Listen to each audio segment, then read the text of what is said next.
inspire, empower, grab your girls and soar a little higher. Unlock the fire in you, 'cause real women don't bitch, no. Real women don't, real women don't, real women don't, real women don't, real women don't, real women don't, real women don't, real women don't bitch.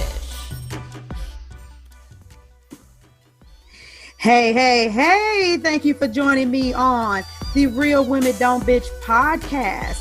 This is your proud host, August Crenshaw, aka Mrs. Raw, Real, and Relentless. I am the #1 advanced mental conditioning specialist for entrepreneurs because building mental muscle is necessary in order to implement successful business strategies.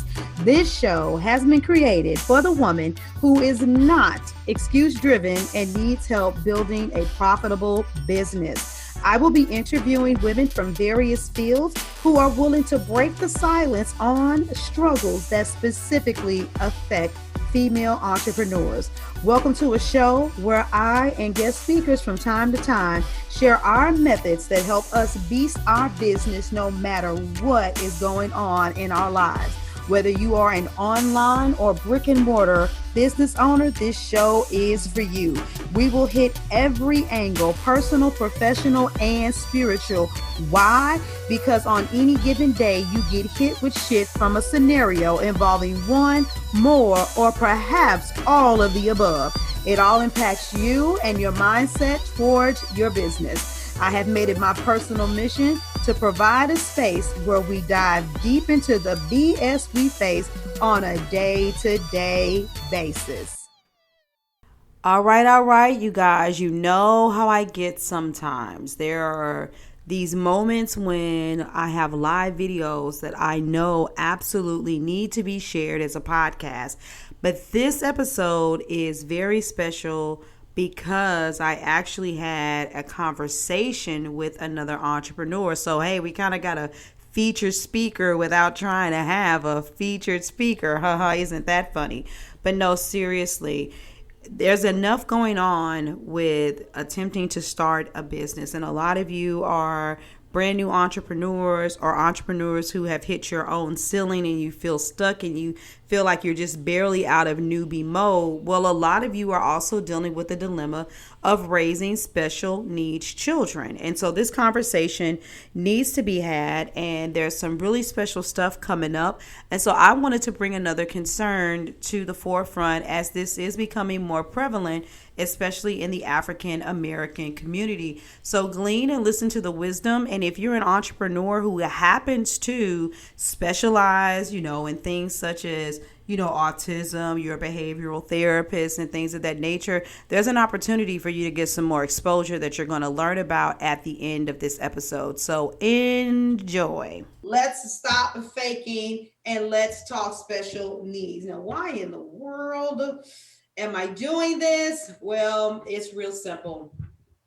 If you all haven't noticed, I've been on this mission about us having conversations that we don't necessarily want to have in the Black community. And so at the end of last year, we did No More Trauma. We did a lot of talking about stuff that we didn't even recognize as trauma. But there are other things that are going on. Some people live their life every single day having to deal with an extraordinary or different set of circumstances. And one thing that I know that isn't discussed a lot, at least it hasn't been in the years that I've been on this earth, and I've got 45 under my belt now. It's getting better. Huh? It's getting better. Yeah, but I'm feeling like I've been around long enough that I should hear it more. And I think about the Pruitts. Mrs. Pruitt stayed across the street from us, and she had a special needs child. That's what we're going to talk about today, y'all. But still, nobody really talked to us how, you're supposed to behave, what you can't do, what you should or shouldn't say. We just knew that one child, you know what I'm saying, rode a different bus, got home at a different time. And so, or even in the family, we just knew that certain kids were just different. And we didn't have any real conversation and dialogue around it. And whether you want to get into conspiracies or not about autism and vaccines or the medical industry and what they're putting in the food right now, the bottom line is These cases are much more prevalent in the Black community, and we need to talk about it. And so I have Charmaine here with me. Say, hey, Charmaine. What's up? What it do, ski booski? Hey. This is what Charmaine does. And so I have her here. We're going to begin this dialogue. And so for the people that don't know you, go ahead. You know, we've been rocking together for a minute, but I got a lot of new friends, you know what I'm saying? So Okay. they gotta learn, you know, who you are. Let them know a little bit about you and then what you do, and then we'll go from there. Okay, so primarily I work with entrepreneurial moms that have kids with special needs to teach them how to create more time, energy, and focus in their life, aka some life balance without adding additional stress and overwhelm. That's the short version of what it is I do. But I've been in the special needs community. My daughter is 19, so for about 15 years, I've been in the special needs community, and I've always found ways to make the impossible somehow work for my family. And so for a long time, I've been working with special needs moms, but I never put it into a capacity that could be, I guess, shared with the world.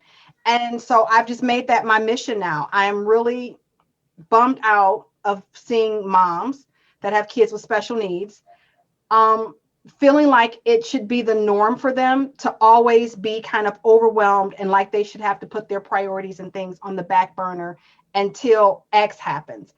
And trust me, nobody other than me gets that. It's hard as fuck to get something accomplished when you have a child that you are not only a parent, but a caregiver of, but it's not impossible.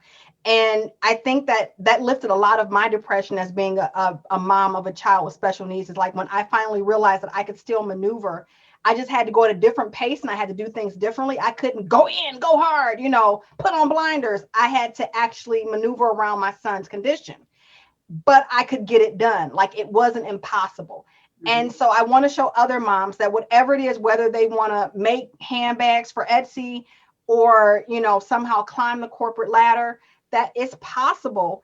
How they do it is just going to be different. And they have to learn how to play along with all of the areas of their life. So that's what I do.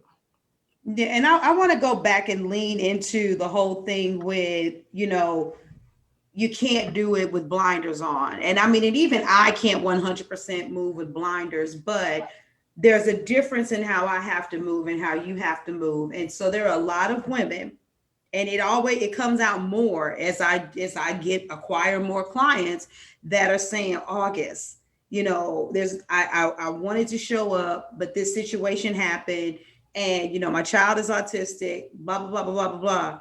And like I said, this is why we're having the conversation, because it's sad that in the midst of them coming, see, they came to me. Let's make sure we make this really straight. The kind of energy that I give as a coach is like, come on, y'all, let's do this. We finna war. We're going to get ours. Not that I tell everybody that they can't have any sleep, right? But they come in with this anxiousness. And what I've realized is their anxiousness is to hurry up and make as much money as they can so that they can create the life that they need to be able to better serve their child. And they're not upfront, and they don't tell me in the beginning as a coach, this is what I'm up against. So I'm not lazy, or I'm not shirking my responsibilities, or it's not that I'm inconsistent. My life is inconsistent.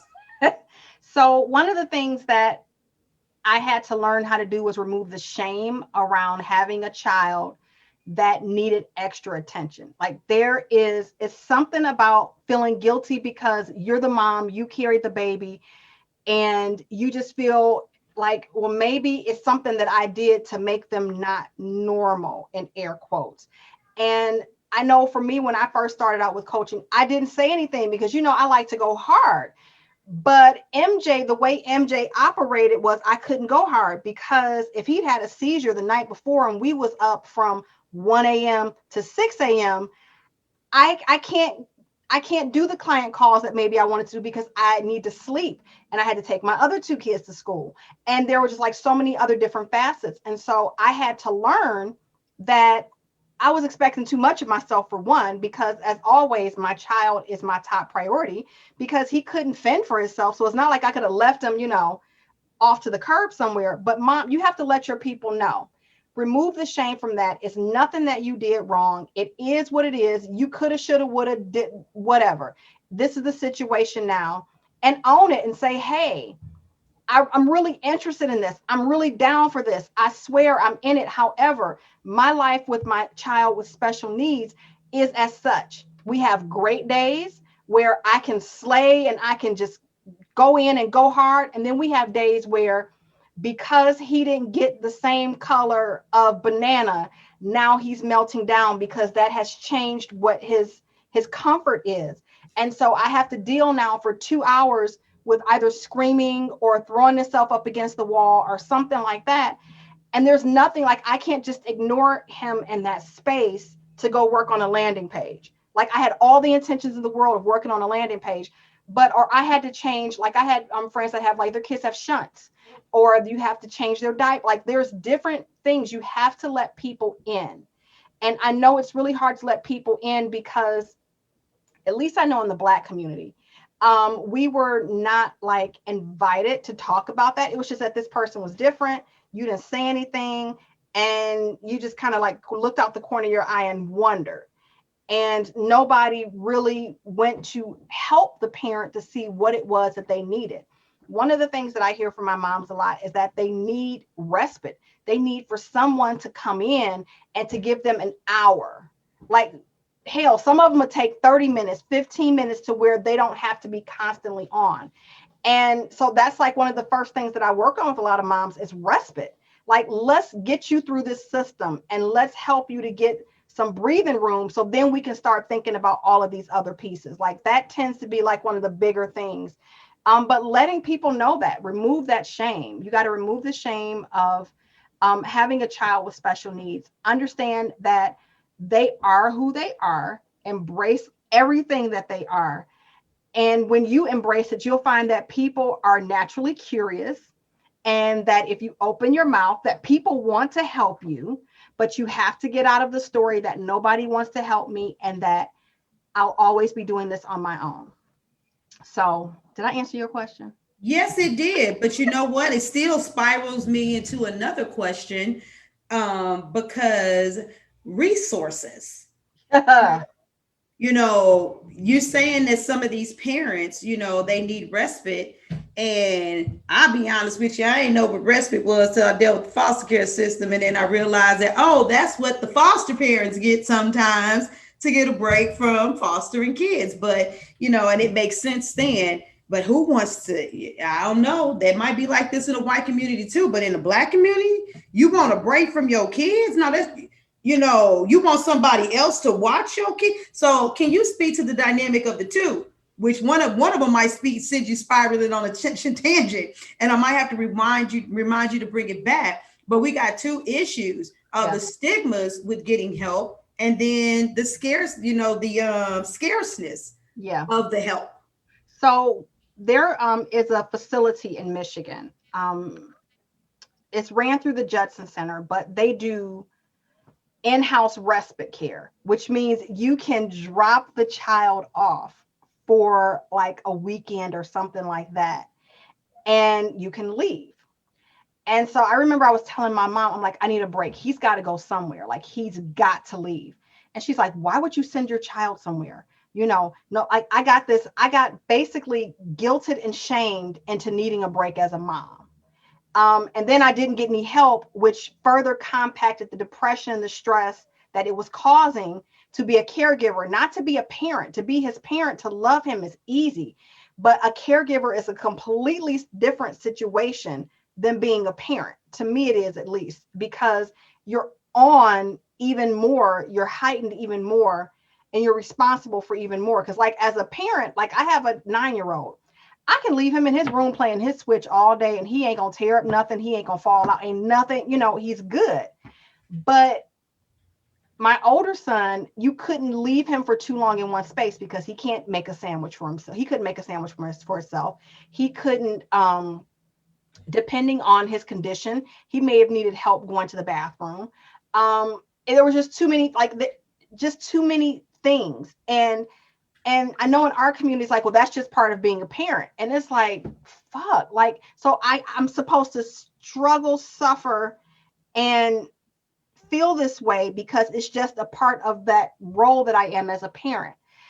So you have that part, and then you have the part of the resources. Like, I'm going to be honest, to get respite care, because we were connected with an agency that just was overwhelmed and really didn't give a fuck. It took me 3 years just to get respite. Like, I had to find the place myself. And even when I told at one point, because the premise of these agencies is that they're supposed to remove some of the burden off the parent and help you to find different resources and connect you to resources so that you can have more time. In theory, that sounds fabulous. What often happens, and again, only in Michigan, what often happens, especially when it comes to autism, autism is connected to the Department of Mental Health, as well as some of the other disabilities are connected to the resources and things from the Department of Mental Health. Well, we all know the Department of Mental Health on GP is just, right?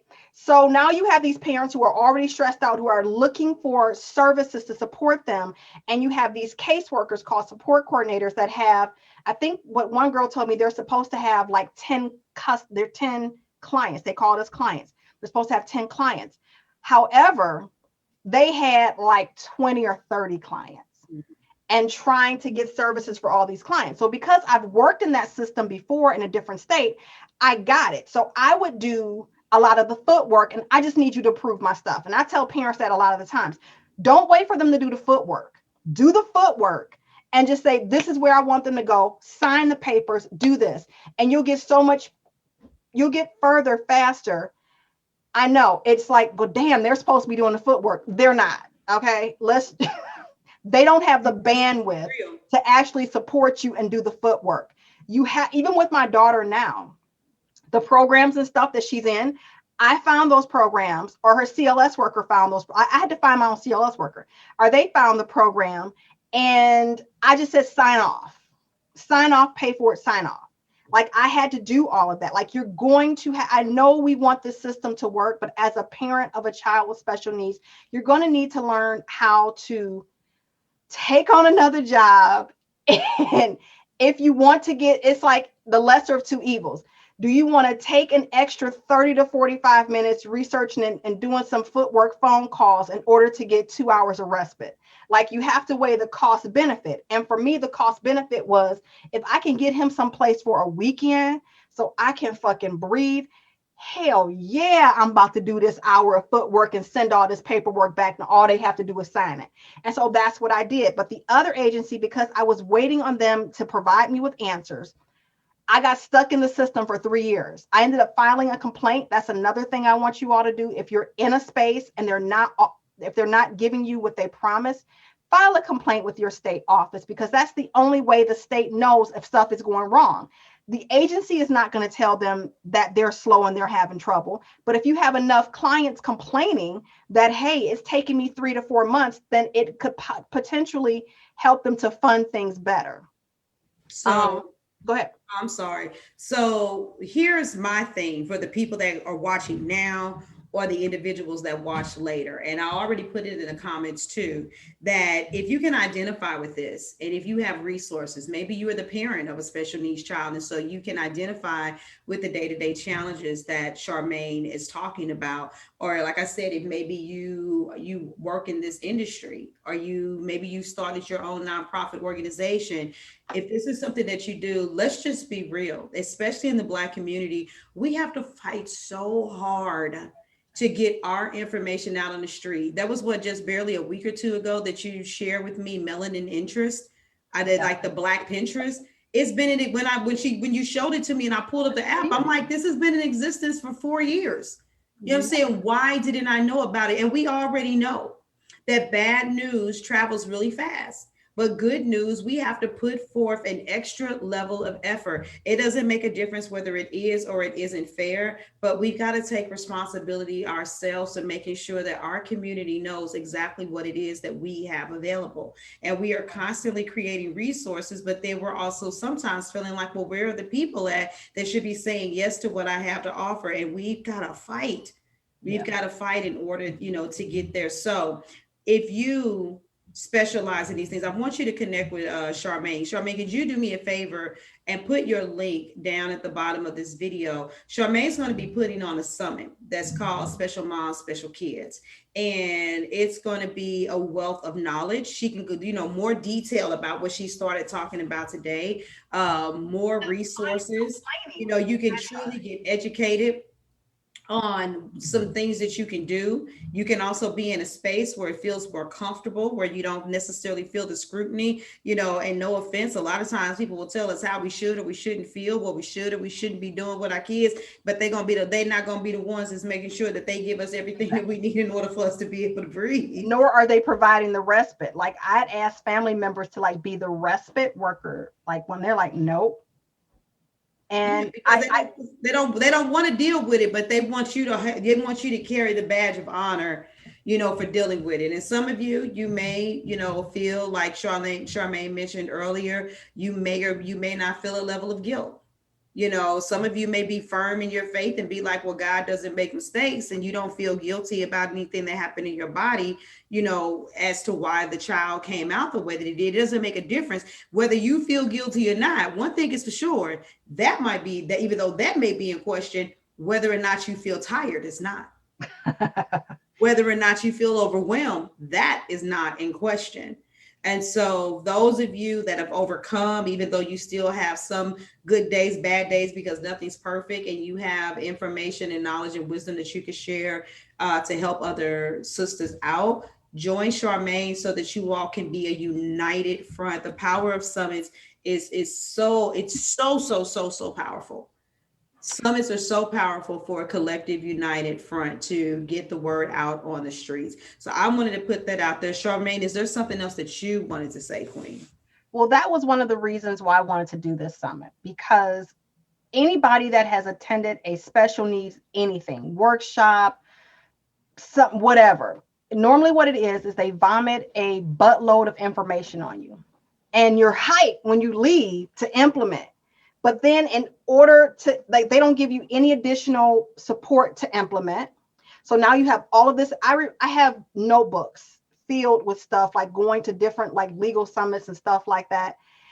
And you're excited to implement. But what happens when you leave anything is that now you're overwhelmed with this body of information that you have, and you no longer have the support, because none of these places offer post-workshop support, unless you want to, come in to an age, unless it's something else. And so I wanted to create a space where they could get that support there. The speaker is there. You can talk to the speaker within the group. You now have access to this person that just did this particular segment.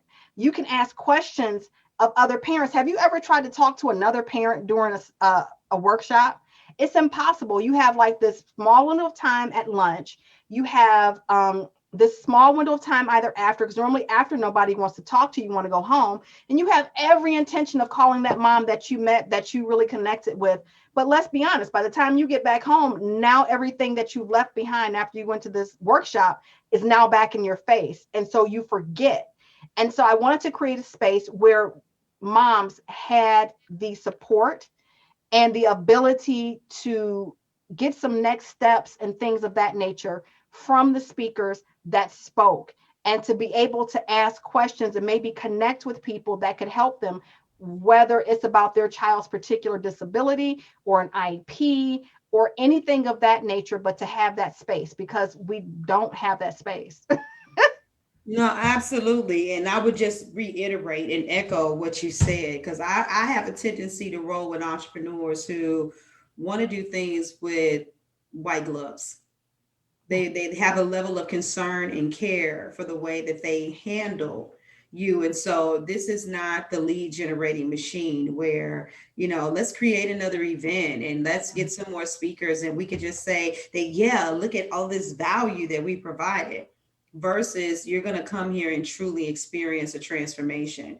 And so I do know that Charmaine goes all out to make sure that she serves. If anything, she might overserve, and that's just being real. Hey, Vicky, but we've got to. we've got to address these issues, and we've got to cover them with more love. It needs to be more information. I mean, less information and more, Implementation. love, Yeah, and love. love to aid the implementation in order for people to get the transformation that they're looking for. So if you specialize in any, I don't know, you don't have a limit, right? Whether that's I don't have a limit. I am looking for parents, caregivers, speech therapists, occupational therapists, doctors. If you are if you're a social worker, if you're a supports coordinator, whatever, if you're in those spaces and you know that there are things that parents need to know and you want to help support them and not just kind of leave them dangling in the wind, this is going to be a high touch event. This is not going to be a summit where I want you as a speaker / team member to be prepared. I want you to think of this as an IEP. With an IEP, you just can't throw it together. You have to think about the needs of a mom. And what are the needs most moms have? What do you hear? What have you heard? And be willing to serve that. And not just come and, again, vomit your information and then want to bounce. Like, you have to be willing to be in that space during the time of that summit to serve and to actually give them some form of a baseline. Because it's needed. It's so needed. Moms right now, especially in the special needs community, are exhausted after this pandemic and having to be home. Yeah, I was going to say the pandemic has definitely not made it any better at all. And everybody being confined and not being able to freely move, the way your that schedules like you're normally able to do them, and disrupting a whole way of life for these kids is like really hard to disrupt their schedules.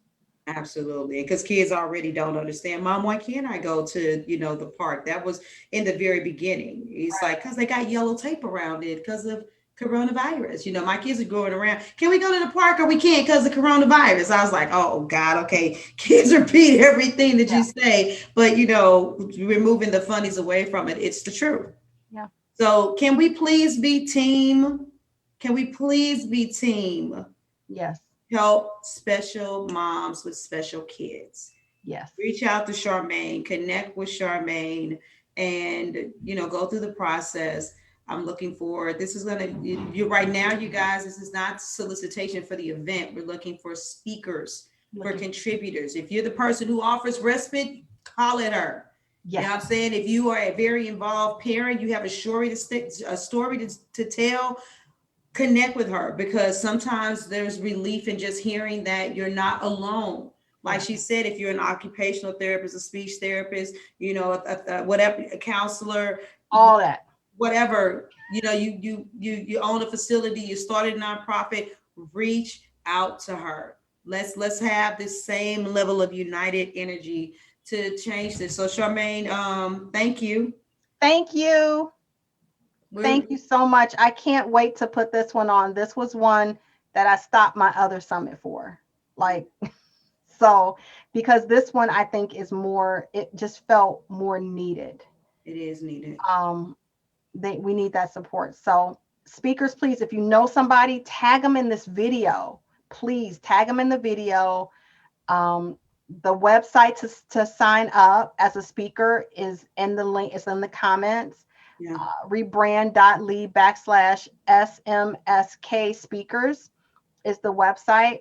And I stopped taking applications on February 1st. Everything will be pre-recorded. I just come on. Just come on. Help me help some people. Yes, come on, y'all. All right, we love you. We're gonna let you go. And yeah, all right. Deuces.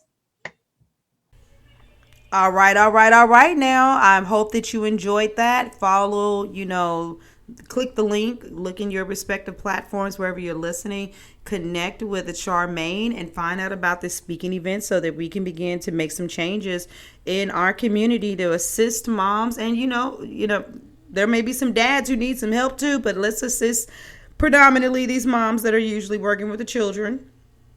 And let's get them some resources so that they can better manage the challenges that come with being a special mom with special kids, but then also building your special business.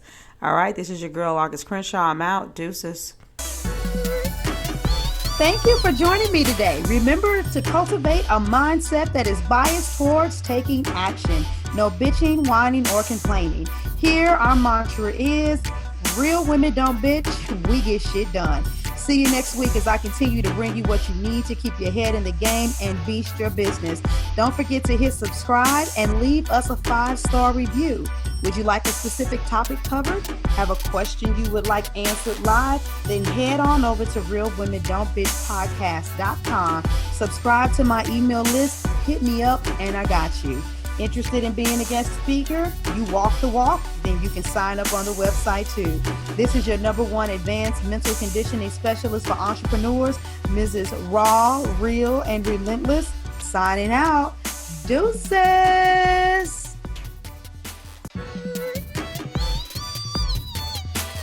Inspire, empower, grab your girls and soar a little higher. Unlock the fire in you.